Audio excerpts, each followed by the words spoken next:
Thanks for staying on the program. Head of research at the group Indum says government's attempt to salvage the city will come to nothing if the core problem of huge trade deficit is not dealt with. Ghana's overdependence on imported goods is said to be the biggest bane of the freefall of the city. Although managers of the economy say exports over the past year has inched up significantly following interventions to make exports more attractive. Even so, Samuel Ampa believes government is not handling trade deficits the right way, and that is reason no lasting change has been achieved. If the export commodities are driven by Ghanaians, the revenue comes back to the country. But if the exportable commodities are driven by foreigners, it is at their discretion to keep their revenues outside the country. And what is happening in this country is that most companies have offshore accounts and operating their foreign their revenues in their offshore account. They are not bringing those monies back into the country. So we do not see that as inflows for the central bank to be able, and they do not use the banks. How do we fix that problem? You see, I always say that it is the structure of the economy. When we have policy directives to ensure that businesses either are owned by Ghanaians or Ghanaian partnership, let me give you an example. If you go to America and you are a business person and you start working in America, you start your business in America, if you start accruing certain amount of revenue, the policy in America will direct you to list on the New York Stock Exchange. Count how many of these foreign companies that are returning huge sums of money in revenue listed on our equity market. How many of them? You can count them that are listed. They are not listed. So what happens is that no Ghanaian shares in the revenue that they churn out at the end of the year. Finance Minister Cedi Depreciation has described a number of reasons for the cedi's slide against the major trading currencies, including the impact of speculators. The local currency is struggling to hold its own despite the government's decision to sign up to an IMF program.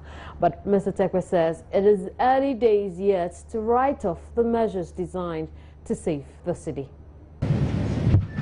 I think that these measures of instability to the economy are among the reasons why we entered into an IMF program, to give one policy certainty, some balance of payment support, which are released on account of reviews, and one of such reviews, apart from what was released. So hopefully review going well will also be leading to so the exercise we are doing now itself is one of the solutions that we envisage would come. We also know that there's a certain seasonality to what is happening now, which is normally what happens. We'll be getting out of it with cocoa board, and others getting. We cannot say the same for gold, but we also know that the trajectory we gave when we looked at the budget figures that went to Parliament, we used $53. We know that the crude oil is not at $53. So these are some of the positives.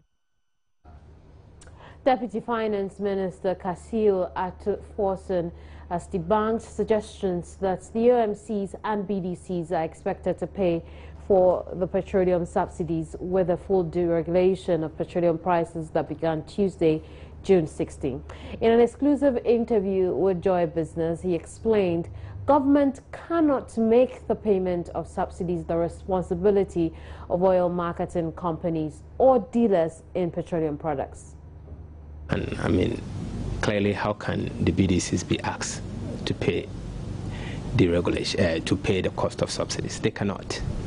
I mean, clearly, if, for instance, government control prices of rice and set up a ceiling of which you can sell your price of rice, Okay, so what that will happen is that you bring the rice in.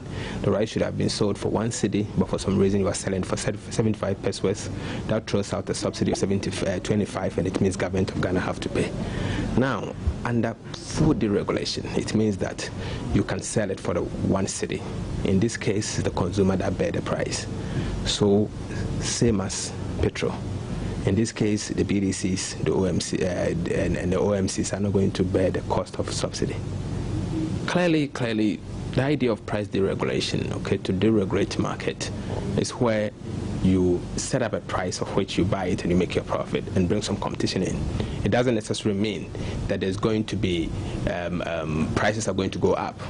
Like yesterday, I've been reliably informed that after the deregulation, gold price stays fixed, in spite of the fact that they announced a 4% increase.